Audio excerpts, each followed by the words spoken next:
الحمد لله الحمد لله وحده والصلاة والسلام على من لا نبي بعده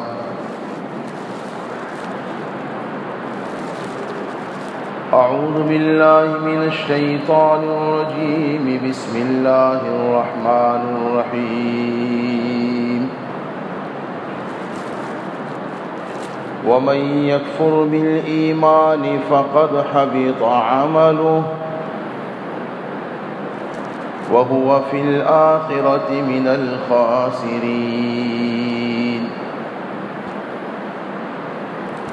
صدق الله مولانا العظيم وصدق رسوله النبي الأمي الكريم ونحن على ذلك لمن الشاهدين والشاكرين والحمد لله رب العالمين۔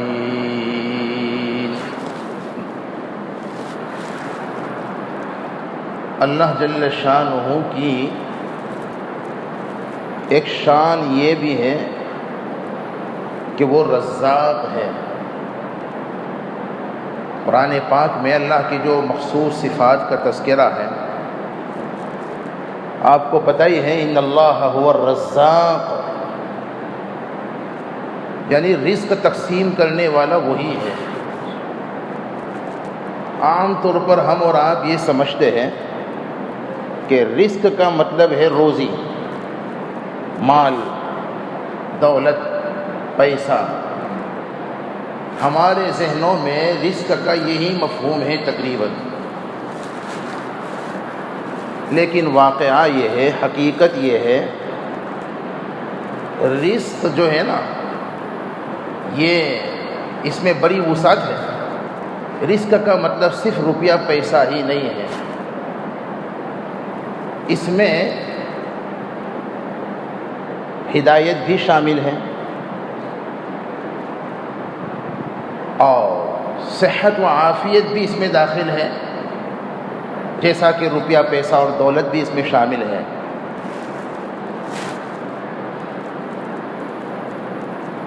اللہ تبارک و تعالی کا طریقہ یہ ہے، اس کی عادت اور سنت یہ ہے، حدیث پاک میں تذکرہ ہے کہ رزق میں دولت تو اللہ تبارک و تعالی ہر کس و ناکس کو عطا فرمائی دیتے ہیں، کسی خاص حکمت کے تحت۔ جس سے محبت کرتے ہیں اسے بھی دیتے ہیں۔ حضرت سلیمان علیہ السلام کو دیا، حکومت بھی دی، بہت بڑی دولتیں دی ہیں۔ میں بتلانا یہ چاہتا ہوں کہ اللہ تبارک و تعالی کا ایک بہت بڑا انعام ہے۔ بھی میں کسی تمہید کے بغیر، کوئی زیادہ تفصیلات کے بغیر، ویسے ہی مختصر موقع ہوتا ہے جمعہ کا اور حضرت والا تشریف لائے ہیں تو ان کا بھی سفر ہے، اس لیے بھی انشاءاللہ ہم بہت مختصر وقت ہی میں اپنے معمول کے مطابق کوشش کریں گے بات کو سمیٹ لینے کی۔ ورنہ میں نے عرض کیا تھا کہ میں کوشش کروں گا ارتداد کے اسباب اور اس کا علاج، لیکن غالباً مشکل ہوگا۔ پھر بھی کچھ باتیں اللہ کی توفیق سے عرض کرنے کی کوشش کی جائے گی۔ رزق کے اندر بڑی وسعت ہے، صرف مال و دولت کا نام ہی رزق نہیں ہے، ہدایت کا نام بھی ہے۔ ہدایت بھی اللہ کا ایک رزق ہے۔ فرق یہ ہے، مال و دولت تو اللہ تبارک و تعالی کسی خاص حکمت کے تحت ہر کس و ناکس کو عطا فرما دیتے ہیں، یعنی فرما برداروں کو بھی، نافرمانوں کو بھی۔ جن سے محبت کرتے ہیں انہیں بھی دولت دے دیتے ہیں، جیسا کہ انبیاء علیہ السلام میں سلیمان علیہ السلام، داؤد علیہ السلام وغیرہ، حضرات صحابہ اور صلحاء میں بھی ایسے بہت سے گزرے ہیں۔ اس زمانے میں بھی بہت سے ایمان والے موجود ہیں۔ جن سے محبت ہے انہیں بھی دولت دیتے ہیں، مال و دولت، اور جن سے محبت نہیں ہے انہیں بھی دیتے ہیں۔ لیکن حدیث پاک میں آتا ہے ہدایت کی دولت، ایمان کی دولت اللہ تبارک و تعالی صرف انہیں عطا فرماتے ہیں جن سے بولو محبت کرتے ہیں۔ اللہ تعالیٰ جسے اپنا محبوب بنانا چاہتے ہیں، اپنا دوست بنانا چاہتے ہیں، اپنا ولی بنانا چاہتے ہیں، اسے دولت ایمان سے نوازتے ہیں۔ قرآن میں کتنے عجیب انداز میں اس مضمون کو اللہ ولی الذین آمنوا، قرآن کی آیت تو بتلاتی ہے کہ ہر ایمان والا اللہ کا دوست اور ولی ہے۔ بات سمجھے نا؟ ایک زمانے میں ہمارے یہ تبلیغی احباب اپنے ساتھی کو او اللہ کے ولی کہہ کر بلاتے تھے۔ اللہ کرے یہ سلسلہ پھر جاری ہو جائے۔ آمین کیوں نہیں کہتے بھائی آپ لوگ؟ آپ کو یہ دعا نہیں پسند ہے کیا؟ ذرا کہو نا اللہ تعالیٰ یہ سلسلہ پھر جاری فرما دے، آمین۔ ہر ایمان والا اللہ کا ولی ہے۔ اللہ ولی الذین آمنوا۔ اچھا یہاں علماء نے عجیب کلام یہ کیا، یہ بھی تو کہا جا سکتا تھا کہ ہر ایمان والا اللہ، یہاں یہ فرمایا جا رہا ہے اللہ تبارک و تعالی ہر ایمان والے سے محبت فرماتے ہیں، ہر ایمان والے کو اپنا ولی اور دوست بناتے ہیں۔ یہ نہیں فرمایا کہ ہر ایمان والا اللہ کا دوست ہے، ہر ایمان والے کو اللہ اپنا دوست رکھتے ہیں، اسے اپنا ولی بنا لیتے ہیں۔ یہ ایمان والوں سے محبت کی علامت ہے۔ بہرحال ایمان بہت بڑی دولت ہے، اللہ اسی کو عطا فرماتے ہیں۔ یہ انعام اللہ تعالیٰ ہر کس و ناقص کو نہیں عطا کرتے، جس سے محبت ہوتی ہے اسی کو یہ انعام دیا جاتا ہے۔ لیکن اگر اس انعام الہی کی جب ناقدری ہوتی ہے تو پھر اللہ تبارک و تعالی بعض اوقات اس انعام سے محروم کر دیتے ہیں، پھر دولت ایمان کو چھین لیتے ہیں۔ آج جو ارتداد کا فتنہ جو پھیلا ہوا ہے، بدقسمتی سے اب یہ جو خبریں سننے کو، ایک زمانے میں ہم سنتے تھے فلاں بندہ کفر سے ایمان کی طرف آ گیا، فلاں بندے کو ہدایت مل گئی، فلاں بندہ ایمان لے آیا۔ آج بھی الحمدللہ روزانہ دنیا بھر میں آئے دن لوگ مسلمان ہوتے ہیں، ایمان کی طرف آتے ہیں، اور یہ سلسلہ تو جاری ہی رہنے والا ہے۔ لیکن بدقسمتی سے اب یہ خبریں بھی آنے لگی، فلاں مسلمان، فلاں خاتون، فلاں لڑکی مسلمان گھرانے میں پلنے والی وہ مرتد ہو گئی، غیر کے ساتھ چلی گئی، وغیرہ وغیرہ۔ اللہ کے رسول صلی اللہ علیہ وسلم نے جو پیشین گوئی دی تھی اسے ہم اور آپ اپنی آنکھوں سے آج دیکھ رہے ہیں۔ فرمایا تھا قیامت سے پہلے وہ زمانہ آئے گا، صبح میں لوگ مسلمان ہوں گے اور شام ہوتے ہوتے بے ایمان ہو جائیں گے، کافر ہو جائیں گے، مرتد ہو جائیں گے۔ 5 مطلب علماء نے اس کے بیان کیے ہیں، تفصیلات میں جانے کا موقع نہیں، یا تو حقیقت میں بے ایمان ہو جائیں گے جیسا کہ یہ ایک صاف مطلب ہے، یا پھر یہ ہے کہ بے ایمانوں کی راہ پر چل پڑیں گے، ان کے طور و طریق کو اختیار کر لیں گے، انہیں پسند کرنے لگیں گے یا ان کے طریقوں کو پسند کرنے لگیں گے۔ کتنے افسوس کی بات ہے بھائی، بہت سے مسلمان گھرانے کے لوگ یا تو جان بوجھ کر شعوری طور پر ایمان کو چھوڑ کر کے مرتد ہو رہے ہیں، اور بعض اوقات غیر شعوری طور پر ایسی باتیں زبان سے کلمہ نکال دیتے ہیں، انہیں پتہ بھی نہیں ہوتا، حالانکہ وہ اس جاہلانہ اور گمراہی والا جملہ نکال کر کے ایمان سے نکل کر کفر میں پہنچ جاتے ہیں۔ یہ موضوع تو بہت طویل ہے، بہت تفصیلی ہے۔ میں یہ کہنا چاہتا ہوں ہمیں اپنے ایمان کی فکر کرنی چاہیے۔ بعض اوقات بعض اعمال ایسے ہوتے ہیں، بعض کام ایسے ہوتے ہیں جس سے ایمان سے بندہ نکل جاتا ہے، جیسے کسی غیر کے ساتھ شادی کرنی، قرآن پاک کی کسی آیت کریمہ کا انکار کر دیا، کتاب و سنت کے مسلمہ اصول میں سے کسی کا انکار کر دیا وغیرہ۔ اور یاد رکھو قرآن پاک سے یہ معلوم ہوتا ہے، جو آیت کریمہ کا حصہ میں نے پیش کیا، وَمَن يَكْفُرْ بِالْإِيمَانِ فَقَدْ حَبِطَ عَمَلُهُ، اگر کوئی بندہ ایمان سے پھر جائے گا، کفر اختیار کر لے گا، نعوذ باللہ، تو نہ اسلام کا نقصان ہوگا نہ کسی مسلمان کا، اس کا اپنا ہی نقصان ہے۔ ایسا کرنے سے اسلام کی شان مٹنے والی بولو نہیں ہے، مسلمانوں کی تعداد دنیا میں کم ہونے والی، نہ اسلام اور مسلمانوں کا کوئی نقصان ہونے والا، وہ تو اپنا ہی نقصان ہے۔ کیا نقصان ہے؟ یاد رکھو جس طرح ایمان لانے سے اللہ تبارک و تعالیٰ پچھلی زندگی کے تمام گناہوں کو مٹا دیتے ہیں، معاف کر دیتے ہیں، جیسا کہ حدیث میں ہے، اسی طرح خدا نخواستہ اگر کوئی مسلمان مرد یا عورت ایمان سے پھر جائے، مرتد ہو جائے، کفر کی راہ چلنے لگے، تو زندگی بھر کی تمام کے تمام نیکیاں ضائع ہو جاتی ہیں۔ وَمَن يَكْفُرْ بِالْإِيمَانِ فَقَدْ حَبِطَ عَمَلُهُ۔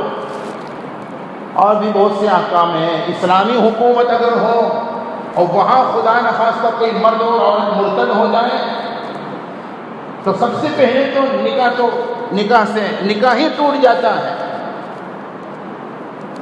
چاہے اسلامی حکومت ہو، کوئی حکومت ہو۔ لیکن اسلامی حکومت میں حکم یہ ہے کہ اگر کوئی مرتد ہو جائے تو حاکم وقت اسے 3 دن مہلت دے، سمجھائے، موقع دے۔ اگر 3 دن تک سمجھ جائے، سنبھل جائے، واپس ایمان میں آ جائے، ویلکم۔ اور اگر 3 دن سمجھانے اور موقع اور مہلت دینے کے باوجود دوبارہ ایمان میں نہ آئے، اسلامی حکومت میں ایسے مرتد کی سزا قتل ہے۔ اور دنیا کے علاوہ اچھا یہ وراثت سے بھی محروم ہے، نکاح ختم وغیرہ وغیرہ۔ اور علماء نے لکھا ہے اگر ایسا شخص انتقال کر جائے، ایسا مرد یا ایسی عورت جنہوں نے عشق مجازی کے خاطر، جھوٹے دنیا کے عشق کے لیے کسی غیر کے ساتھ بھاگ کر کے اپنے ایمان کو خیر آباد کر دیا، ایمان کو چھوڑ کر کے کفر اختیار کر لیا، اگر دوبارہ توبہ کر کے ایمان میں داخل نہیں ہوئے اور خدا نخواستہ کفر میں انتقال ہوا، تو حکم یہ ہے ایسے کو مسلمانوں کے قبرستان میں دفن کرنے کی اجازت نہیں ہے۔ اور وَهُوَ فِي الْآخِرَةِ مِنَ الْخَاسِرِينَ، آخرت میں کافروں اور مشرکوں کی طرح ہمیشہ ہمیشہ کے لیے جہنم میں جلنا ان کا مقدر ہوگا۔ یہ تو میں نے کفر سے متعلق جو نقصانات ہیں اس کی طرف ذرا سے اشارہ کیا ہے۔ سوال یہ پیدا ہوتا ہے کہ یہ کیوں ہو رہا ہے؟ اس کے مختلف اسباب ہمارے علماء نے بیان کیے ہیں۔ اس حدیث کا خیال ناقص یہ ہے، ایک بہت بڑی وجہ دولت ایمان کی ناقدری ہے۔ بہت بڑی دولت ہے، ہدایت اور انعام، بہت ایمان بہت بڑا اللہ کا انعام ہے بھائیوں، اسے انعام سمجھو۔ اللہ نے یہ انعام ہر کس و ناقص کو نہیں دیا، دنیا کی دولت تو ہر کس و ناقص کو کسی خاص حکمت کے تحت دی ہے، لیکن دولت ایمان، ایمان کی دولت، ہدایت کی دولت ہر کس و ناقص کو اللہ نہیں دیتے۔ جنہیں اللہ نے دی، ہمیں اللہ نے ایمان والا بنایا، ایمان کی دولت سے نوازا ہے، ہمیں اس کی بہت زیادہ قدر کرنی چاہیے۔ اس کی قدر دانی یہ ہے کہ زندگی کے جس شعبے میں دین اسلام کا جو حکم ہے ہم پوری کوشش کریں اس پر عمل کرنے کی، یہی حقیقت میں دولت ایمان کی قدردانی اور شکر گزاری ہے۔ اور اگر ہم نے ناقدری کی تو اللہ تو بہت غیور ہے۔ حدیث قدسی مجھے یاد آئی، ذرا سا اشارہ میں کرتا ہوں، اگر کوئی بندہ یا بندی ایمان سے اگر پھر جائے تو اللہ کا نقصان ہونے والا ہے، دین اسلام کی شان میں کوئی کمی آئے گی؟ ہرگز نہیں۔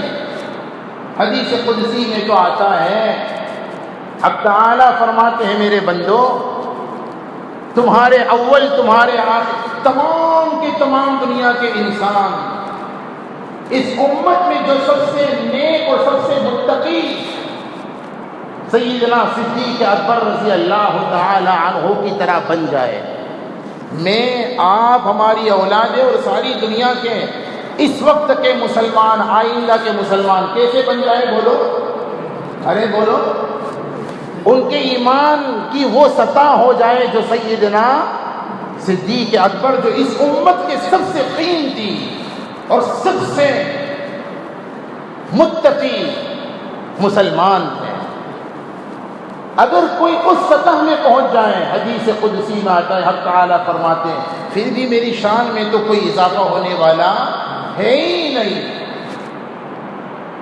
اور اگر حدیث قدسی کا خلاصہ یہ ہے، ساری دنیا کے انسان اس امت کا سب سے بدترین شخص ابو جہل صدیق کی طرح بن جائے تو بھی میری شان میں کوئی کمی ہونے والی، تمہارے ایمان سے تمہیں کو فائدہ ہوگا دنیا میں بھی اور آخرت میں بھی۔ تم اگر نمازیں پڑھو گے، دین پر عمل کر، تمہیں فائدہ ہوگا، اور اگر تم نے دولت دین کی قدر نہ کی تو پھر ہم محروم بھی کر سکتے ہیں۔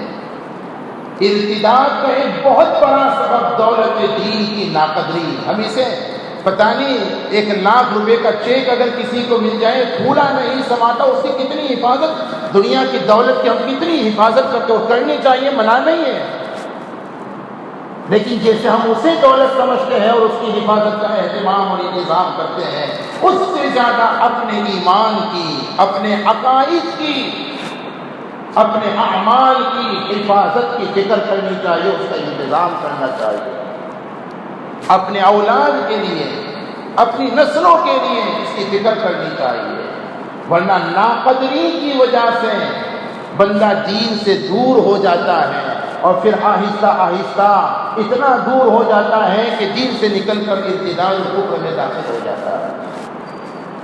دین سے دور، دین کی ناقدری، دین سے دوری، علماء دین سے دوری، یہ مختلف بڑے اسباب ہیں، اور دنیا کی دولت کا یا شہرت کا یا شہوت کا لالچ وغیرہ بھی دین سے محرومی کا بڑا سبب اور ذریعہ ہے۔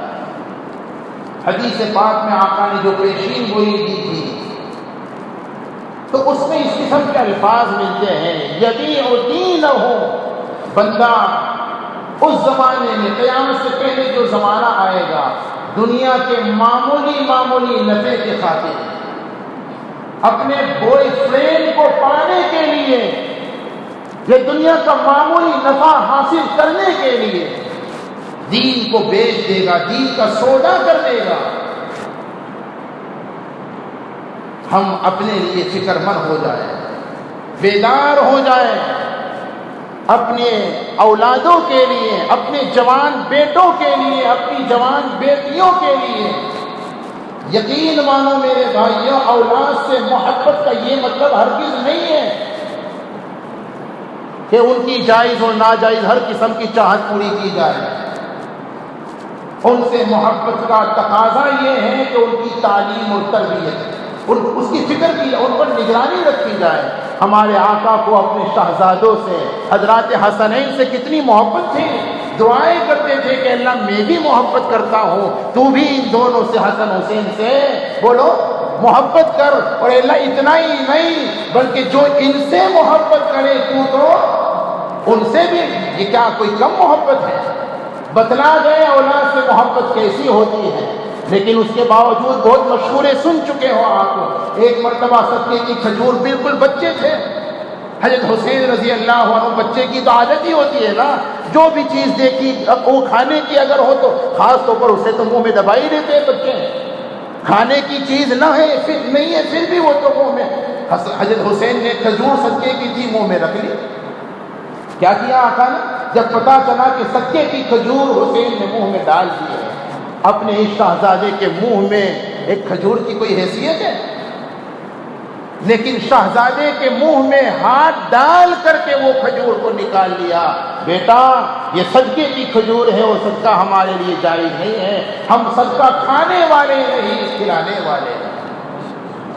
بتلانا یہ مقصود ہے، نگرانی ایسی ہو، اور جہاں کوئی خلاف شریعت کوئی کام ہماری اولاد سے سرزد ہو خاموش نہ رہیں، یہی اصل محبت ہے۔ بھائیوں مجھے بہت کچھ عرض کرنا تھا لیکن موقع نہیں ہے۔ میں سمجھتا ہوں ارتداد کی ایک بہت بڑی وجہ نہیں عن المنکر سے مجرمانہ غفلت بھی ہے۔ ہمارے اکابر حضرت مفتی احمد صاحب ادام اللہ ذراتہ علیہ، ان کی موجودگی میں عرض کر رہا ہوں، ہم بہت اچھی بات اللہ نے ہمیں توفیق دی ہے امر بالمعروف کی، لیکن دعوت کے دو جز اور دو بہت اہم حصے ہیں۔ صرف امر بالمعروف ہی مکمل دعوت نہیں ہے، نہی عن المنکر بھی دعوت کا ایک بہت نہایت ہی اہم حصہ ہے۔ میں کہتا ہوں امر بالمعروف ہر جگہ کیجئے، بہت آسان ہے، نہی عن المنکر برائیوں سے روکنا ہر وقت ہر ایک کے لیے ہر جگہ آسان نہیں ہے، لیکن اپنے گھروں میں بھی آسان نہیں ہے۔ کیا آپ نے اگر اپنی بیٹی کو دیکھا کہ فیشنیبل بن کر باہر جا رہی ہے، بڑی آزادی سے جب چاہتے ہیں جب جاتی ہے، جب چاہے جب آتی ہے، اور ہر کسی سے تعلق فرینڈشپ کے نام پر قائم کرتی ہے، تو کیا وہاں ہم اپنی اگر پڑوس کی بیٹی کو نہیں روک سکتے تو کیا اپنی بیٹی کو بھی نہیں روک سکتے؟ اسے معمولی مت سمجھیے گا، نہیں عن المنکر برائیوں سے روکنا یہ ہماری ذمہ داری ہے۔ کم سے کم اس ذمہ داری کو اپنے گھروں میں نبھائیں، انجام دیں، ورنہ کہیں ایسا نہ ہو آج تو بوائے فرینڈ کے ساتھ گئی ہے کل ایمان سے نہ چلی جائے۔ ایسا بہت ہو رہا ہے میرے بھائیوں، بہت فکر کی بات ہے۔ ہم سب کو اپنے گھروں کا اپنے بچوں کا جائزہ لینا چاہیے، دعاؤں کا اہتمام کرنا چاہیے، اپنے ایمان کے حفاظت کی فکریں اور کوششیں کرنی چاہیے۔ ہمارے علماء جمعیت علماء ہند کی جانب سے، جمعیت علماء کے پلیٹ فارم سے، جس کے ذمہ داروں میں سے حضرت مفتی احمد صاحب خان دامت برکاتہ ہوں یہاں موجود ہیں، حضرت بھی جمعیت کے اکابر میں سے بلکہ ہمارے ہندوستان کے اکابر میں سے، جمعیت کے پلیٹ فارم سے یہ کوشش کی جا رہی ہے کہ ارتداد کی اس لہر کو روکنے کے لیے جہاں اور بہت سی کوششیں ہو رہی ہیں، ایک کوشش یہ بھی ہے کہ خواتین کے اندر حضرات علماء کا ہر مہینے ایک بیان رکھا جائے۔ چنانچہ گزشتہ مہینے بھی آپ کو پتا تھا، اس مہینے بھی آئندہ کل جمعیت علماء ہند کے پلیٹ فارم سے انشاءاللہ العزیز شہر کے تقریباً 24 مقامات پر آئندہ کل 4 بجے ہمارے یہاں بھی مسجد کا جو مکان ہے، میرے بھائیوں یہ علماء کے بیانات ہیں، آپ اپنی خواتین کو بھیجیں گے انشاءاللہ۔ مقصد یہ ہے کہ جیسے ہمارے جماعت والوں کا مقصد ہے امت میں چل پھر کر محنت کرنا تاکہ امت میں دینی بیداری آئے، تو وہی مقصد جمعیت علماء کے اس کام کا ہے، لہذا اسے کوئی اپنے سے علیحدہ اور الگ نہ سمجھے، اس کی طرف توجہ دے، اپنی خواتین کو ان اجتماعات میں بھیجے، پرچہ لگا ہوا ہے، اس کی تفصیلات موجود ہیں، اپنی خواتین کو بھیجیں گے انشاءاللہ۔ مقصد یہ ہے کہ علماء کے بیانات کے ذریعے کتاب و سنت کی روشنی میں کچھ کام کی قابل عمل باتیں آئیں اور ہمارے ایمان میں اضافہ ہو، ایمان کی حفاظت کا سامان ہو۔ اللہ تعالیٰ حقائق سمجھا دیں، عمل کی توفیق عطا فرما دیں، ہم سب کے ایمان کی، ہمارے اولاد و نسلوں کی ایمان کی اللہ حفاظت فرمائے، آمین۔ وآخر دعوانا ان الحمد للہ۔